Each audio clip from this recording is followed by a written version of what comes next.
My name is Janet Wahlberg. I am the president of the Board of Trustees here at the Fenton History Center.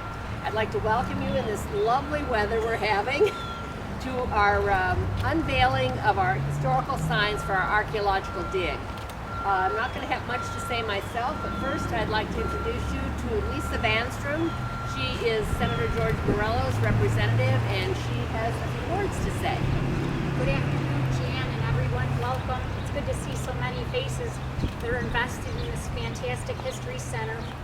And on behalf of Senator Borrello, today I would like to present Elizabeth Scudder Fenton with a happy 198th birthday memoriam. Congratulations on your interpretive archaeology signs. I thought I spelled it wrong 6 times, and I was like, nope, that's right. So congratulations. And happy birthday. She's looking good, isn't she? She is. Right. The main part of our program out here is to unveil the interpretive signs. But before I introduce our archaeologist, I want to remind you, when we're done here, we want you to come in. We have birthday cake. This is Fenton's birthday cake. We have a number of new items that are being exhibited for the very first time. Once you get inside, we'll show you where they are. One is 2 cases of items from the archaeological dig in the basement. Lots of different things. So do come in, do have some cake. However, cake and punch, if you leave the dining room with a cake and punch, you're in big trouble. Everything stays in the dining room. We have to protect our artifacts. So having said that, this is Dr. Tom Greer. He is our resident archaeologist, and he can tell you what we're about today. Okay, thanks everybody for coming.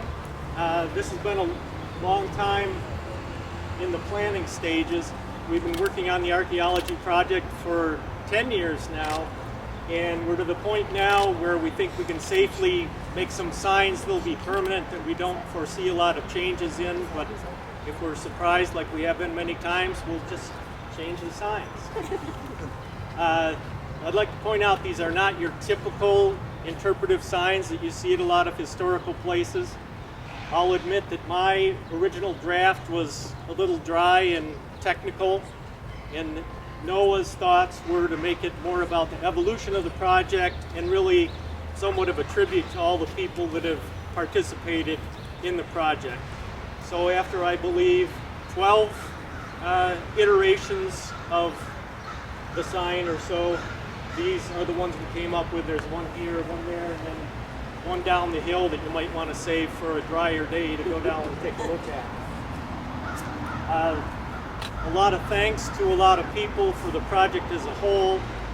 The Fenton staff for tolerating the dirt pile here and people trudging through the mansion with dirty shoes. Joni Blackman for helping get the project started 11 years ago, really. And then Noah for being supportive during his tenure at the Fenton here. Hopefully the new director will be as supportive. All of our volunteers, I counted the other day, and I know that if I count everyone who has ever touched the trowel at the project, we're pushing 100 different volunteers. We have some stalwarts here. Shannon Bassett from JCC, raise your hand, who was here right from the beginning, who has supplied students along the way. A few others. A lot of them couldn't be here today because they're off in graduate school and things like that. John Gustafson has been around for years, right there. Alex Latone in the last few years.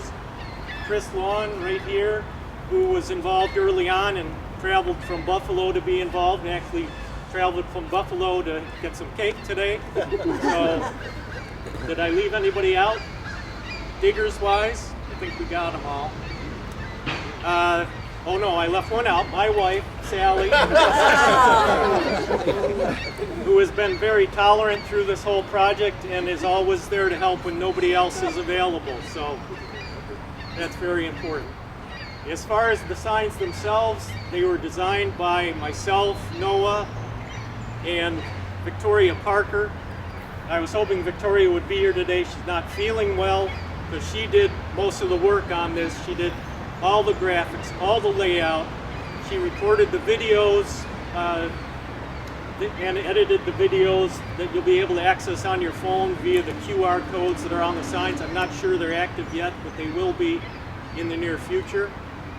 The signs themselves were made by 360 Graphics. Nobody from 360 Graphics came, but thank you. And I also like to thank the Parks Department and all their folks who have been very supportive during the whole project. And those are the people that put up the basis for the signs here. So I guess that's it. I will reiterate what Janet said. Please go inside, have some refreshments. Do not take them out of the dining room or Janet will get you. But Mrs. Fenton will be in the drawing room, and we have a new archaeology display down in the basement if you'd like to make your way down there. So without further ado, Mrs. Fenton, here is the main sign here.